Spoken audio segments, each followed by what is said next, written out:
Welcome back, guys, to Two Girls, One Shelf. I'm Paula. I'm Tabby. And welcome back. And if you're a fourth wing girly, happy threshing day. Oh, threshing! I'ma get a dragon. I'ma get a dragon. Hey, hey, hey. Just kidding. I'm gonna get roasted. Same. They'd see me out there. I'ma get a dragon. They'd be like, boom. She's straight up honey barbecued roasted over here. He'd be like, okay, bye-bye. We'll tell your fiance. But anyways, besides all of our, if you're a fourth wing girly, then we've also have our threshing day, and then we also got the Onyx Storm blurb. Woohoo! And we got some tea as far as what we think is going to be Violet's second signet, a truth sayer. No, still, though, as I feel like Rebecca gave us that, I don't know. I don't trust her. Yeah, I'm kind of wondering if it should just, because she says she has to keep a secret, but I wonder if she just has to tell the truth in that one situation and she's not a truth sayer. Because I liked your theory of her being a distance wielder, to where she could just be like, poof, here I am, poof, here I am. Because she's always trying to save her friends, She's always running around, zooming on dragons, dropping from dragons. So I feel like that would be a really cool signet for her to have. But I don't know. I wonder if it's going to be like one of those predictable things based off the blurb, or if it's just going to be like mischievous. I don't know. Rebecca be out here breaking hearts and taking names, man. So I don't know if I trust her. I feel like anytime I read any of her books, I just have to just know that I'm going to get wrecked. 100%. All of her books. But you know what? I'm still mad about Dylan. Mad. Dylan didn't have a chance. Like, 0% chance. I mean, Liam was really bad too, but Dylan? I barely knew him. And I feel like my heart is breaking because I wanted to know him. I know. I felt like I had such a connection with him. And then just after chapter 1, gone. I was like, man, what? Like, this is chapter 1? What is this ride we're in for? Well, I feel like I had a connection because I probably would have fell off too, man. I would have joined him down there. Maybe that's why I'm just so upset about it, because it could have been me too. I mean, same. I twist my ankle anytime I just walk on a pine cone, so. Yeah, we're like accident twins, man. Even just going down the stairs is a hard task. Yeah, 100%. But I guess enough talking about Fourth Wing, and let's get into our arc! Whoop, whoop, whoop! You sound like a choo-choo train. I mean, I can be like,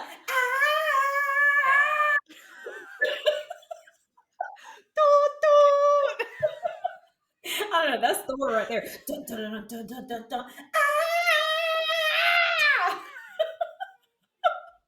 Dang, that's a whole jam. I'm jumping on this train. Well, we're coming in hot with arc number 4.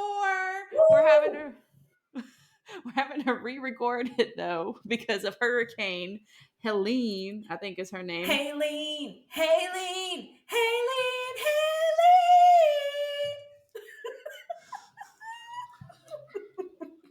I'm begging of you, please don't take my house.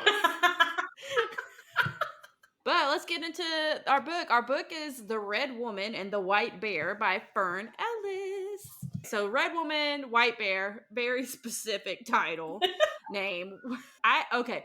First of all, overall, I enjoyed this book. This was a good book for me. I feel like this was a good arc. What did you think about the book overall? I guess, how many out of 5 stars? I rated it 4 stars out of 5 just because I really, really enjoyed the book.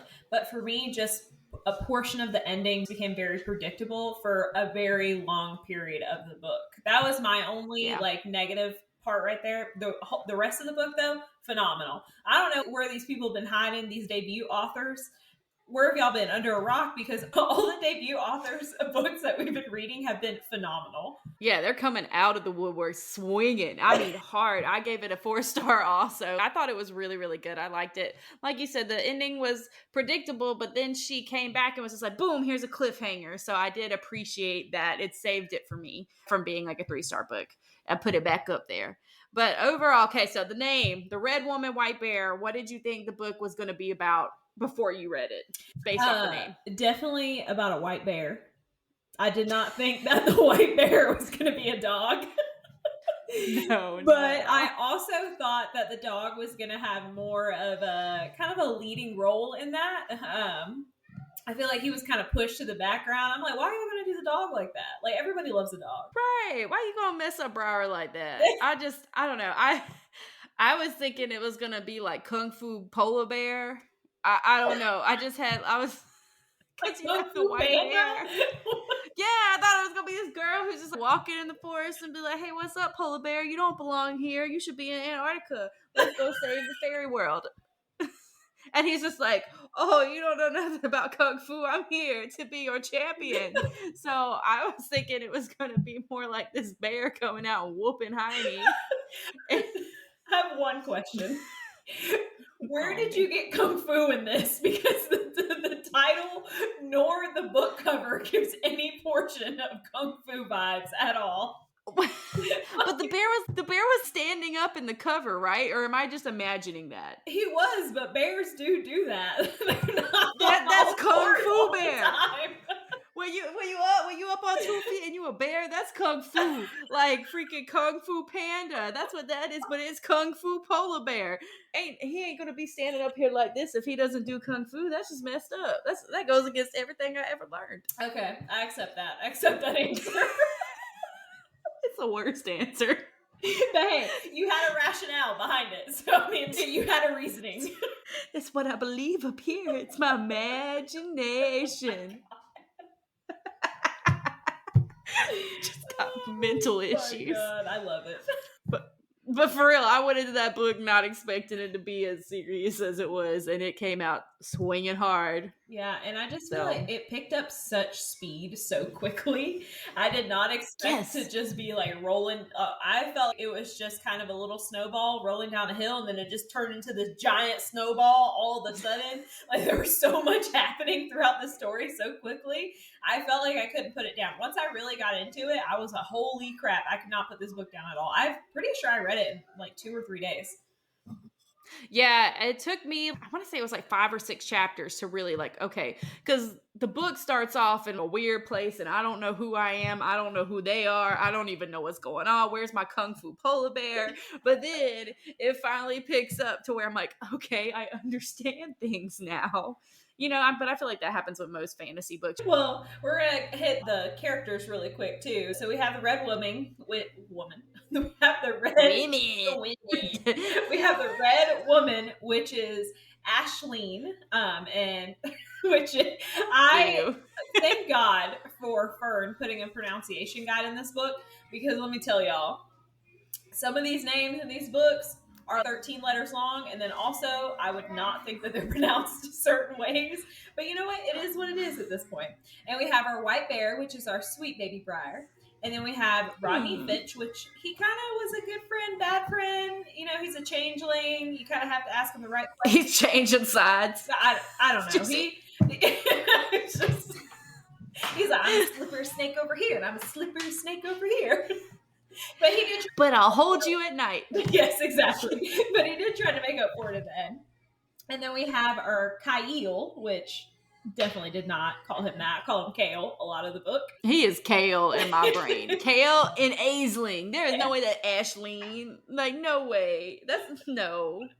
But we have our Kyle, which is our king of the Unseelie Court, which serious power issues. And then we have Lore, which is the queen of the Seelie Court. Yes, which I was not a fan of her. Yeah, no. But I feel like if you read the book, no one's really a fan of her, so whatever. As soon as they made it to her court and she called Ashleen Sweetling, I was like, I could not deal with her anymore. Yeah. I was done. Yeah, so just everything going on in her court was just kind of cringe. I was confused most of it, but it was still it's an uncomfortable confusion, you know, because my brain's only so big. I only have like one brain cell, and that brain cell was worried in the Seelie Court. I wasn't scared in the Unseelie Court. I was like, hey, darkness, here I am. Oh, I know. I would think that, you know, I always thought I was a rainbow, sunshine, and butterfly type of person, but I think I live in the darkness like Gotham City. I'm Batman.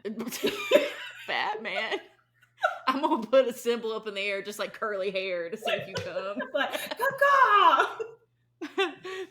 Or do your choo-choo train song. I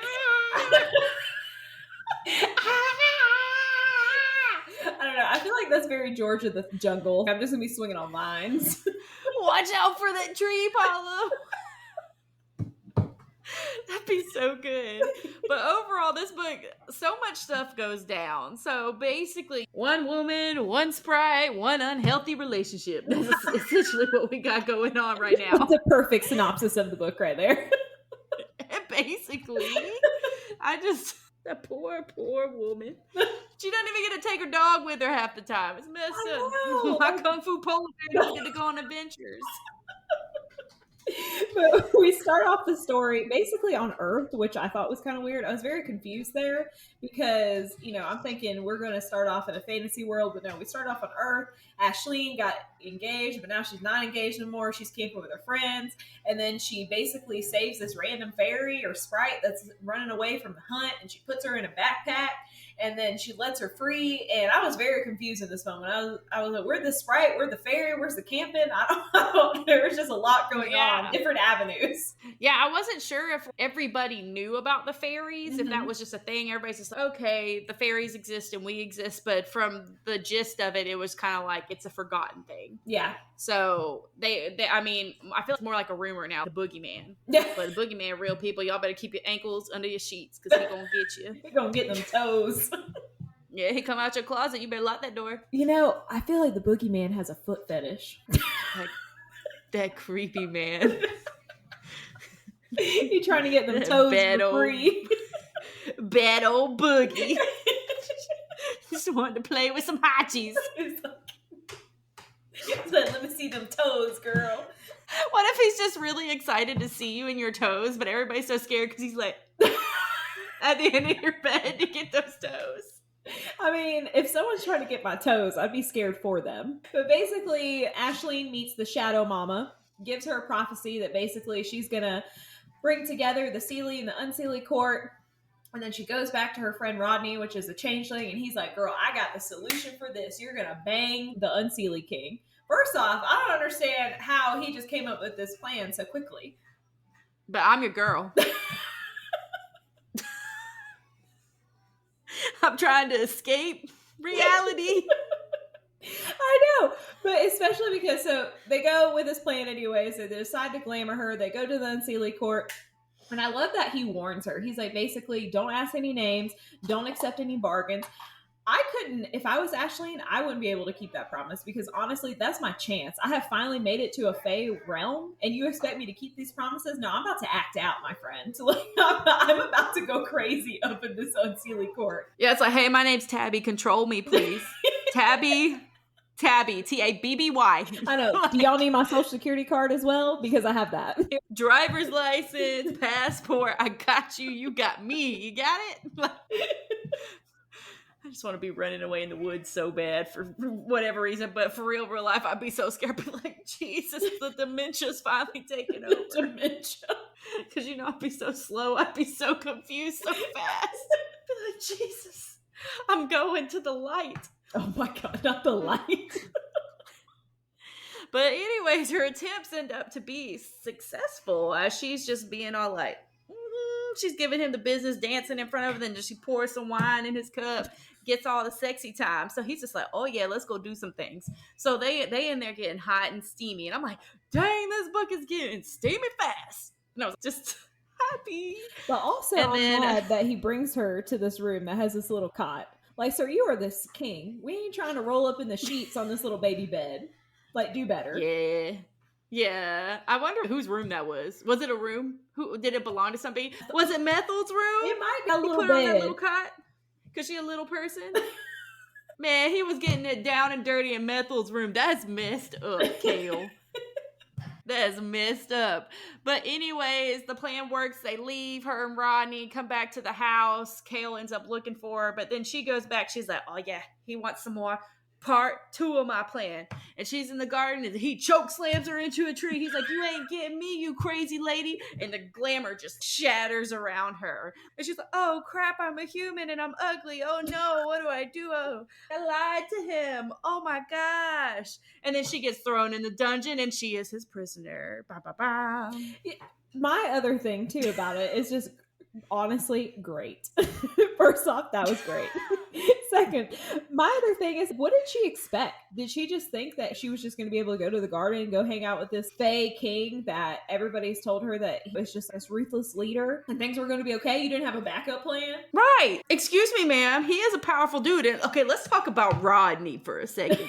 Rodney's like, oh yeah, I come in here and everywhere, but I prefer to live on Earth, but I know how to get the king. Rodney don't know nothing. No, he Rodney doesn't. knows how to be tricky. That's it. He's like, trick it, trick it, trick it.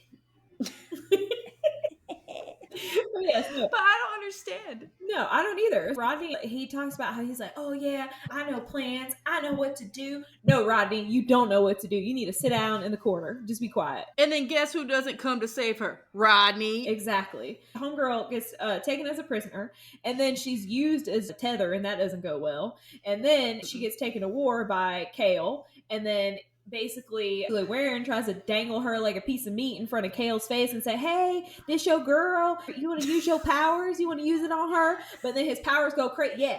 He's like, I got $1. It's like, I was just thinking like you holding a fish or something. Yeah. Like just he's like dangling her in front of him, and it's just like, hey, do you want this girl? Do you want to get your powers better? Well, then that made his powers go wacko, and then he just started destroying not only the Sealy people but also his people, and then he freaking gut stabs Warren, and then they just caress Ashleen just a little bit, but she gets a little sore, and then they go back, and then she's all weak, and then Lear gets her out of the dungeon into a room, and then after that, he's like, oh yeah, I'm gonna cuff you to this bed, but then I'm gonna let you go so you can be free, roam the castle. Excuse me. Okay, so she went from dungeon treatment, getting beat up, looking crusty, to this nice little bedroom with just a handcuff. But then he's like, oh no, the handcuff gave her a boo-boo. I'm gonna let her walk around my castle. Oh, it's so sad. What the heck is happening? Why do you love her already? But it's okay, I love you too. Just treated me like dirt, but then you let go of my handcuffs, so I guess I love you. I mean, you made me poo in a bucket, man. We ain't friends right now. Method had to carry my poo bucket. We are not friends. I know. And then he's like, oh, I'll give you some slippers, and then I'll give you a coat to go into the garden to walk with me. Like, sir, I love you, but dang. Yeah, Jesus, I want toilet paper. I don't want no slippers. Like, you better get out of here. And I'd be like, I want a bathtub, sir. I would wipe my booty with one of those slippers and throw it at his head so fast. So fast. And then I would die. But it would have been worth it to go out with a bang, you know? So his love poo in a bucket quickly, and then your violence just escalates quickly. That's how you get them, man. It's a healthy relationship. Well, speaking of healthy relationships, do you feel like their relationship was healthy? No. No, absolutely not. It's just red flag after red flag. She's just like, you know, I kissed him that one time. That was kind of hot, but I'm in the dungeon getting my butt beat, but I still think his lips are nice. And I'm like, what is happening? And he's just like, man, I choke slammed her into the tree. She's in a dungeon. She's going to stay down there, but man, I kind of wish I wouldn't have stopped her that night, you know? I'm like, these people are so messed up right now. Like, what is happening? But I love it. But I don't know. What did you think? Yes or no? I mean, definitely not. But honestly, in books, don't we love the red flags and the morally gray men? Realistically, and in the end, he does make up for it. He does. We do see like a more vulnerable side of him. But it was very weird for me how she's just locked in a dungeon, and then they start making out in front of the library, and then he takes her to the secret spot, and they make out some more, and they get kind of hot and heavy there, and then she's like, whoa, this is my emotions, and your emotions are moving too fast. After I just, you just cried in my lap when I tethered you and calmed your shadows down. But hold on. I love you, but we're going to have to back it on up some. So it was kind of weird for me there just because things just happen so quickly. But I mean, I'm not mad about it. It was just a shocker for me. It's just so crazy that all this happened just because she saved the sprite and ran into Shadow Woody Mama. Shadow Mama of the woods. Shadow Mama. Shadow Mama in the woods under the tree. Like, whatever. She ran into the Shadow Woody Mama. It's just crazy. That woman changed her life. But I thought it was pretty funny how that lady just kept popping up at random points in the book. She's like, oh yeah, I'm here. Hey, how's the prophecy? Yes, I did like that part too. I assumed that she was going to have a larger role just because she was the one giving, Ashleen the prophecy and stuff like that. But no, she was just like, hey, what's up, girl? You doing okay? All right, well, I'm going going to go back into the woods in my little hole out here and I'll check back in later. And then we'll just pop up again randomly. Wait, what does she do all day? Does she just have a radar? Does she have to find my friends? She just knows where these people are and just shows up like, oh yeah, I'm going to mess with them today. She's got an air tag. She's got an air tag on everybody. Right.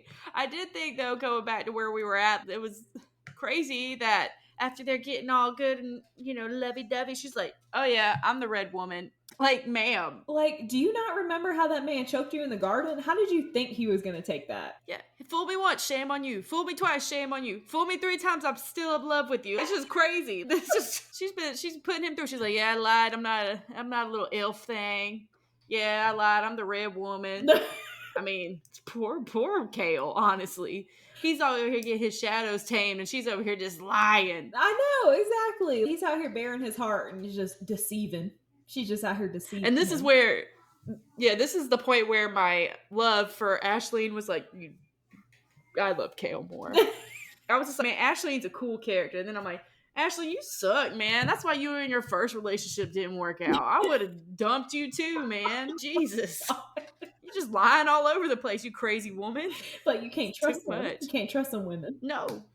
I'd be trusting Shadow Daddy Mama, Woody of the Hood. Well, then she ends up going to the Sealy Court. Mm-hmm. And that place is just trash.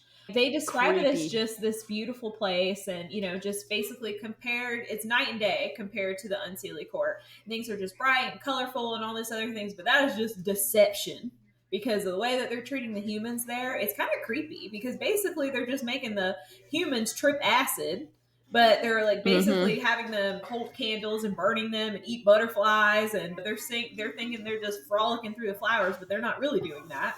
Yeah, it made me think of like the Sealy Court as like a haunted house. You're super excited to go. You're like, yeah, I'm ready for this. This is going to be so much fun. So great. You get in there. You're like, this is so bad. Why did I want to do this? And then after you leave, you have nightmares. That's the Sealy Court. 100%. That is the Sealy Court. And freaking Lore is the head honcho. The headmaster. The headmaster. I hate it. She's the one running at you with the chainsaw. Yeah, with her boobies out. I forgot she was naked the first time. Full naked. She's just running at you and she's got the windmill going on in front of you. Just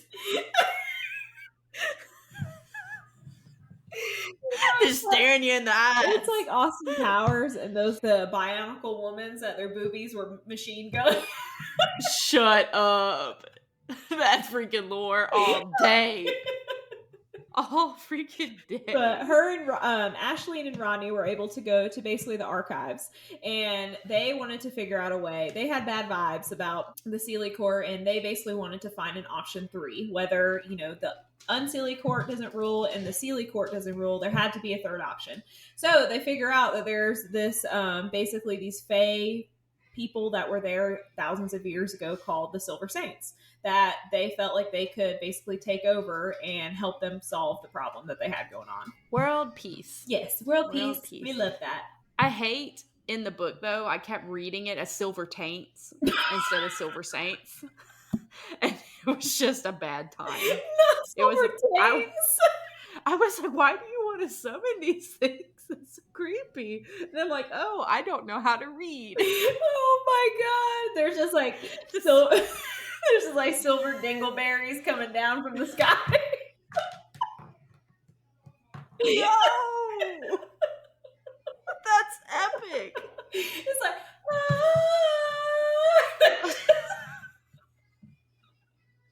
these dingleberries just be in your brains, talking to you, just tickling you. Oh my gosh. Yeah, it was just a bad time for me because I don't know how to read. So I feel that though. But once they figure out the third solution, they're able to escape the Sealy Court and go back to Earth. And basically, they're just going to run away from prophecy. Rodney, Ashleen, they're just done. They're going to take Briar and they're going to go on a ferry.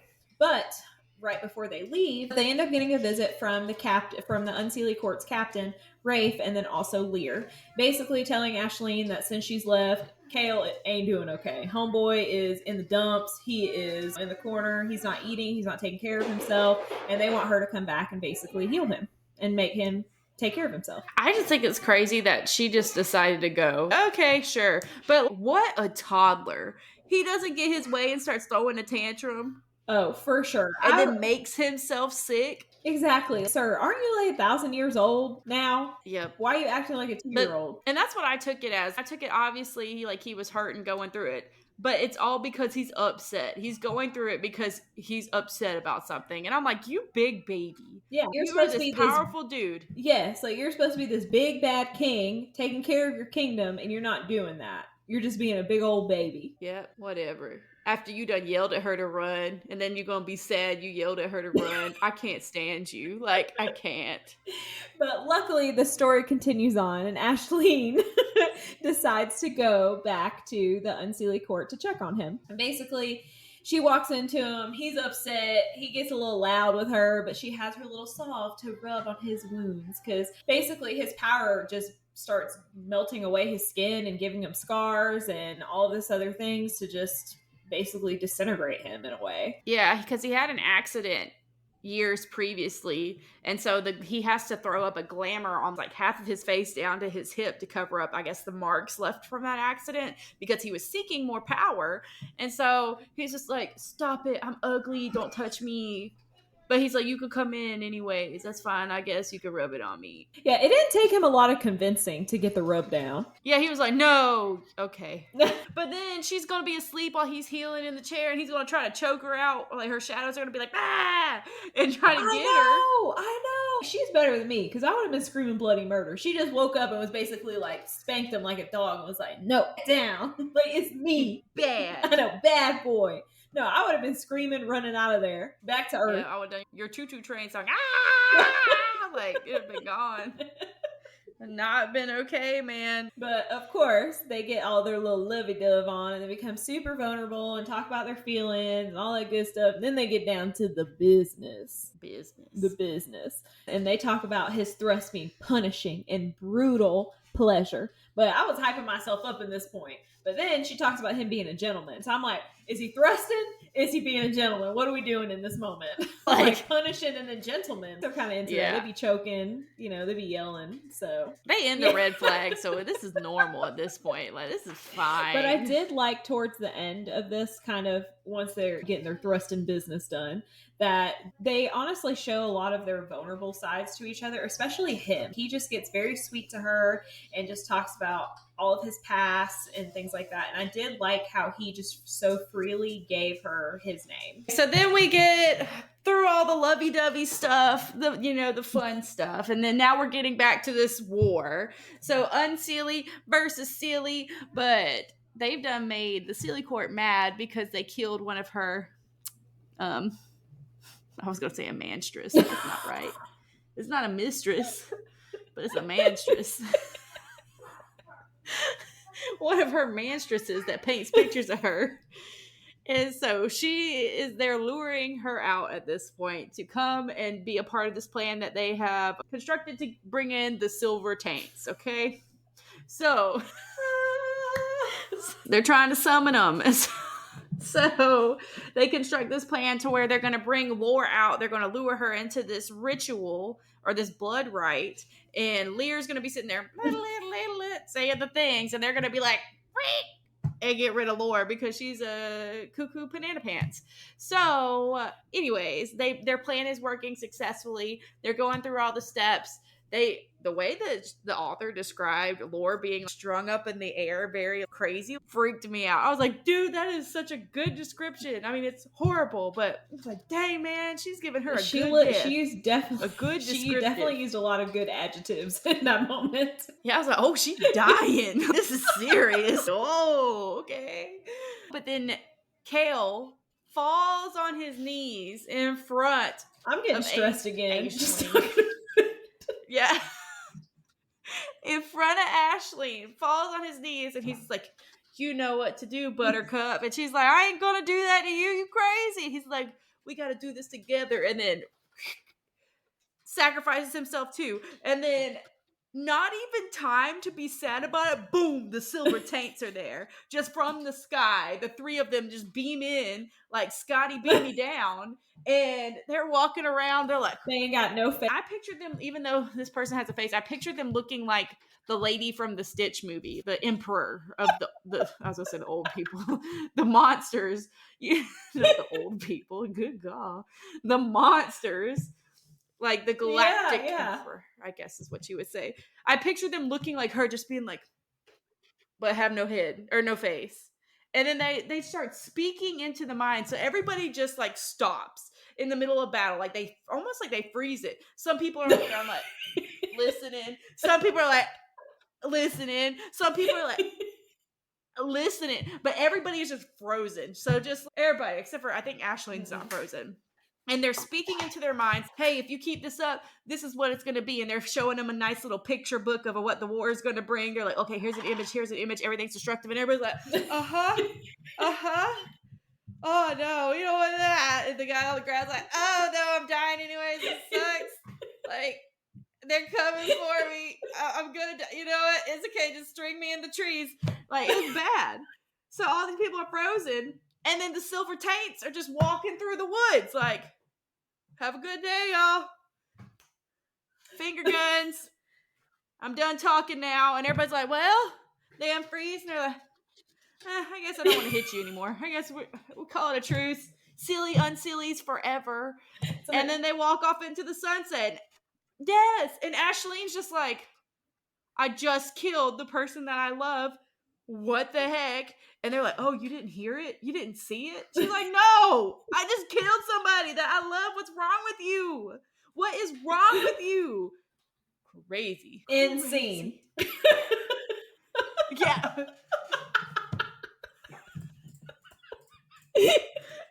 Just picture somebody just running and jumping and just frozen there. Like, oh, see, in my head, I was picturing like this person just in the air with a spear, and then there was another person on the ground with a spear. And then could you imagine the person that's just in the air, like they have the tip of the spear here, and they're like just stuck like this, watching the book, and then all of a sudden they get unfrozen, and then he just gets kebabbed into the spear. No. I would be so mad. I'm just like, you just showed me to the trees. So mad. And it's just like, keep putting it down fast. Put it down, please. Like, save me, Silver Taint. Save me. I didn't mean to jump. It was dumb decision. Gosh, that would be like your horrible last thought. You're sitting here seeing a beautiful future, and then you just have to die. Freaking sucks, man. That's one of those sucks to suck moments. But then the cliffhanger of this book is actually really good. I hated it. I was so mad. I was like, this is stupid. I mean, I'm happy it happened, but man, I hate cliffhangers sometimes. Too. Especially when there's not another book. I know, that was like kind of it's kind of one of the worst parts about the arc is like all the books that we're reading all had kind of a second book. And so it's just, we're reading it as soon as it, before it's even published. And I'm like, now I have to wait 5 forevers for this next book to come out. I just get so upset in my heart and soul because basically the end of this book is, Ashleen's sad that Kale is dead. And basically Silver Saints are like, well, go get him. Go bring him back. And she's like, what do you mean? Well, basically his soul is in the God realm. You're just going to go get him and it starts with fire. And then that's it. And I'm like, what do you mean it starts with fire? Who do I ignite? But it's just so frustrating because the room, the way the author described it, is so filled with magic when they enter. And Ashleen's just sitting there like, what? What do you want? He's dead. And you have all this power just beaming and booming around you. And, oh, you're going to tell me to go get him? The one with no power. The one with the white bear that isn't even a kung fu bear? Exactly. Because I totally thought that the Silver Taints were going to bring him back. I did not think that she was going to have to go out and get him. Because the way that I picture this scene is basically like when Hercules gets Meg and he has to dive into the sea of the souls and brings him back. But also Hercules is a demigod. He got powers. But you're going to send this girl that ain't got nothing and ain't even got a bear. She got a dog. To go out to the God realm to go get him. All she's got is Rodney and he ain't got no plans right now. I don't know, man. So mad. Like, but I still love the book. But yeah, it was a good book.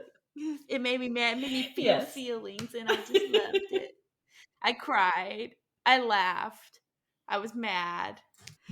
But so now we're waiting on book 2, like the desperate little fantasy hoe bags we are. I know we said we were going to read more of just everything, but so far romance and fantasy seems to be our genre. Yeah. I don't know if we're going to sway. Yeah, I mean, maybe if a good thriller comes out. I don't know. Maybe. Thrillers are Probably thrillers are not ever hit. You know, people say they're hit or miss. They ain't ever been hit with me. It's always been a miss. Yeah. Yeah, they missed pretty hard for me too. So maybe we'll just keep reading Fantasy Friends. Sorry if you expected more from us. You shouldn't have. Expect less. Yes. So I thought, like, to end this podcast, I thought it would be kind of fun since you pronounce things horribly. But I mean, I do too. It's not all on you. But like, I mean, if we're throwing back to high school and you spell Kentucky with a Q. So since you pronounce things so beautifully, I thought I was going to give you some words to pronounce from the book, which I'm going to try to pronounce them the best I can. One of them, the one that I'm probably about to show you, I'm going to get stuck on because my brain just can't stop. So this is how I pronounce the words before I realized there was a pronunciation guide, and then also before I spoke to you about the book. All right, ready. And first one. Gweedlee. Where's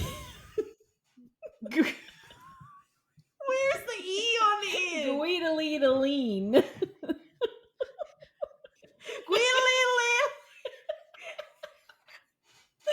Poor Patrick, just on the shit.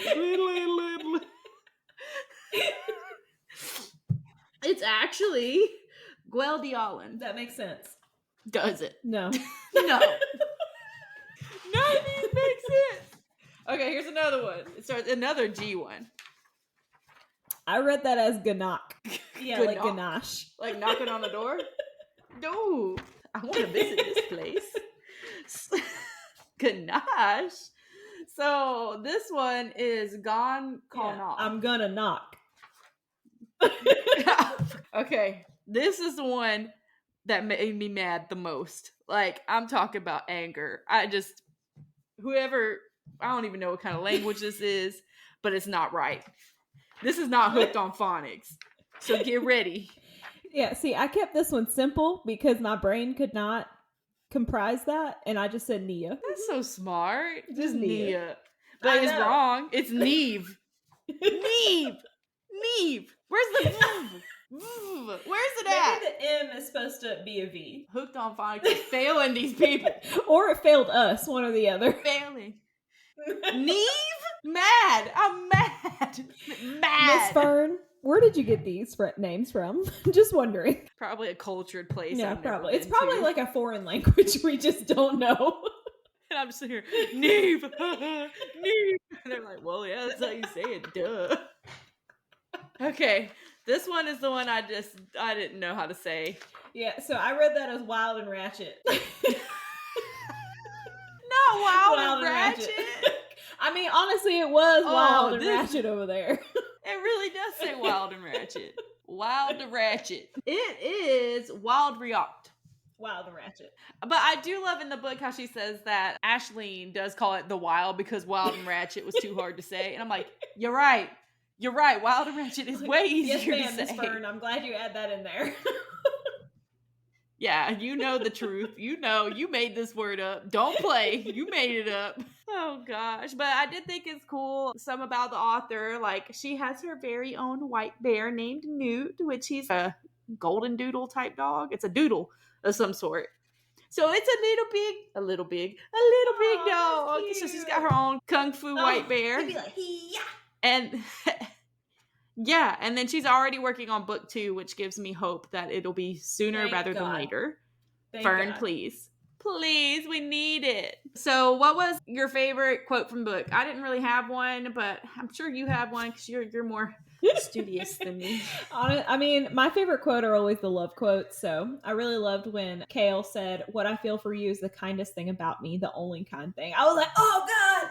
Oh, my little broken angel. I love you. I love you, baby. I love you too. I feel for you. I'm so kind. Or a boy. Not suave. Some suave? Some I have a shampoo? hard time saying solve. It just doesn't, I don't know. It just doesn't sound right. Some suave? Head and shoulders. I'll shampoo you up, baby. You ain't gonna have no dandruff on my watch. I don't know. Solve. I've read some solve on you, baby. I've always said it's salve. Is it salve? You say it's solve like you on Blue's Clues. I don't know. I don't know. English is my second language. Is it solve or salve? Is it solve or salve? When you rub like an ointment on somebody, is it salve or solve? Salve. David says salve. Solve is Oh, He said But I guess I could be. Oh, I heard him. Rubbing an ointment on you, you were angry with me. That would solve the problem of you being angry with me. See? Did you hear? No, he's married to you. He's married to you. He has to say that. I don't think he heard that I was saying it that way. I don't know. You were saying solve a whole lot over there. You were like, solve. Anyways. Head and Shoulders. Please sponsor us. All right, so next couple of weeks are going to be spooky on our podcast. Our next episode is going to be reviewing Riding the Headless Horseman. And Paula's ready for a ride. Giddy on up. By Molly Ligovic. I guess it's German. Like in the book, her headless horseman is Horseman. Her headless horseman is German. I don't know where Sleepy Hollow is. Is it in Germany? I don't really know. I don't know. But Uncultured. I don't know. The audiobook has a German accent. Does it? So I'm gonna assume it's German. Yeah. It's interesting. Oh, Interesting. Goodness. It's very spooky. It's very spooky, you know? It's spicy. It's like 87 chili peppers in 50 pages. So things get on quick then. Yeah, for not having a head, he can do a lot. Why am I like this? But anyways, thanks for listening to us. Thanks for tuning in. Like, rate us, review us. Send us a message. Also, Fern Ellis, if you want to go ahead and leak the second book to just me and Paula, I wouldn't tell nobody. No complaints. Nobody. Not even our podcast. Sorry, friends. But anyways, review us on Spotify or else face the wrath of an angry bear named Briar. Woof.